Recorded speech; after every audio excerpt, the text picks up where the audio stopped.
السلام علیکم ورحمۃ اللہ وبرکاتہ۔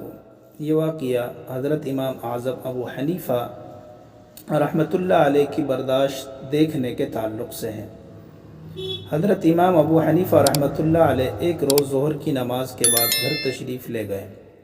بالے خانے پر آپ کا گھر تھا، جا کر آرام کرنے کے لیے لیٹ گئے۔ اتنے میں کسی نے دروازے پر دستک دی۔ آپ اندازہ کیجئے کہ جو شخص ساری رات کا جاگا ہو اور سارا دن مصروف رہا ہو، اس وقت اس کی کیا کیفیت ہوگی۔ ایسے میں کوئی آ جائے تو کتنا ناگوار ہوتا ہے کہ یہ شخص بے وقت آ گیا۔ لیکن امام صاحب اٹھے، زینے سے نیچے اترے، دروازہ کھولا تو دیکھا کہ ایک شخص کھڑے ہیں۔ امام صاحب نے اس سے پوچھا کہ کیسے آنا ہوا۔ اس نے کہا ایک مسئلہ معلوم کرنا ہے۔ دیکھیے، اول تو امام صاحب جب مسائل بتانے کے لیے بیٹھے تھے تو وہاں آ کر تو مسئلہ پوچھا نہیں، اب بے وقت پریشان کرنے کے لیے آ گئے۔ لیکن امام صاحب نے اس کو کچھ نہیں کہا، بلکہ فرمایا اچھا بھائی، کیا مسئلہ معلوم کرنا ہے؟ اس نے کہا میں کیا بتاؤں، جب میں آ رہا تھا تو اس وقت مجھے یاد تھا کہ کیا مسئلہ معلوم کرنا ہے، لیکن اب میں بھول گیا، یاد نہیں رہا کہ کیا مسئلہ معلوم کرنا تھا۔ امام صاحب نے فرمایا کہ اچھا، جب یاد آ جائے تو پوچھ لینا۔ آپ نے اس کو برا بھلا نہیں کہا، نہ اس کو ڈانٹا ڈپٹا، بلکہ خاموشی سے واپس اوپر چلے گئے۔ ابھی جا کر بستر پر لیٹے ہی تھے کہ دوبارہ دروازے پر دستک ہوئی۔ آپ پھر اٹھ کر نیچے تشریف لائے اور دروازہ کھولا تو دیکھا کہ وہی شخص کھڑا ہے۔ آپ نے پوچھا کیا بات ہے؟ اس نے کہا ابھی تک تو یاد تھا، مگر جب آپ آدھی سیڑھی تک پہنچے تو میں وہ مسئلہ بھول گیا۔ اگر ایک عام آدمی ہوتا تو اس وقت اس کے اشتعال کا کیا عالم ہوتا، مگر امام صاحب اپنے نفس کو مٹا چکے تھے۔ امام صاحب نے فرمایا اچھا بھائی، جب یاد آ جائے تو پوچھ لینا۔ یہ کہہ کر آپ واپس چلے گئے اور جا کر بستر پر لیٹ گئے۔ ابھی لیٹے ہی تھے کہ تیسری مرتبہ پھر دروازے پر دستک ہوئی۔ آپ نیچے تشریف لائے، دروازہ کھولا تو دیکھا کہ وہی شخص کھڑا ہے۔ اس نے کہا حضرت وہ مسئلہ یاد آ گیا۔ امام صاحب نے پوچھا کیا مسئلہ ہے؟ اس نے کہا یہ مسئلہ معلوم کرنا ہے کہ انسان کی نجاست یعنی پاخانہ کا ذائقہ کڑوا ہوتا ہے یا میٹھا ہوتا ہے۔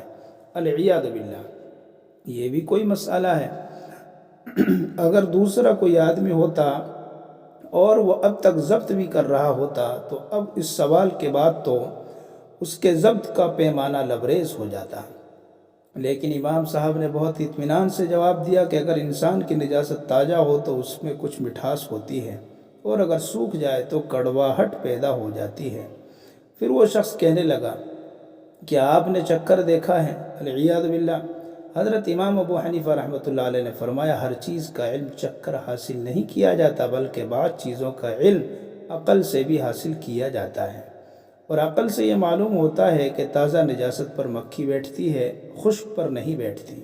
اس سے پتہ چلا کہ دونوں میں فرق ہے، ورنہ مکھی دونوں پر بیٹھتی۔ جب امام صاحب نے یہ جواب دے دیا تو اس شخص نے کہا امام صاحب، میں آپ کے سامنے ہاتھ جوڑتا ہوں، مجھے معاف کیجیے گا، میں نے آپ کو بہت ستایا، لیکن آج آپ نے مجھے ہرا دیا۔ امام صاحب نے فرمایا میں نے کیسے ہرا دیا؟ اس شخص نے کہا ایک دوست سے میری بحث ہو رہی تھی، میرا کہنا تھا کہ حضرت سفیان ثوری رحمۃ اللہ علیہ علماء میں سب سے زیادہ بردبار ہیں اور غصہ نہ کرنے والے بزرگ ہیں، اور میرے دوست کا یہ کہنا تھا کہ سب سے بردبار اور غصہ نہ کرنے والے بزرگ امام ابو حنیفہ ہیں، اور ہم دونوں کے درمیان بحث ہو گئی، اور اب ہم نے جانچنے کے لیے طریقہ سوچا تھا کہ میں اس وقت آپ کے گھر پر آؤں جو آپ کے آرام کا وقت ہوتا ہے، اور اس طرح 2-3 مرتبہ آپ کو اوپر نیچے دوڑاؤں اور پھر آپ سے ایسا سوال کروں اور یہ دیکھیں آپ غصہ ہوتے ہیں یا نہیں ہوتے ہیں۔ میں نے کہا کہ اگر غصہ ہو گئے تو میں جیت جاؤں گا، اور اگر غصہ نہ ہوئے تو تم جیت گئے۔ اس سے اندازہ لگائیے کہ آپ کا کیا مقام تھا۔ اس پر ملائکہ کو رشک نہ آئے تو کس پر آئے؟ انہوں نے اپنے نفس کو بالکل ہی مٹا دیا تھا۔ یہ واقعہ اصلاحی خطبات سے لیا گیا ہے۔ عمدہ قسم کے سبق آموز واقعات و حکایات کے لیے آج ہی ہمارا چینل جنید حسینی آفیشیل کو جوائن کریں۔ السلام علیکم ورحمۃ اللہ وبرکاتہ۔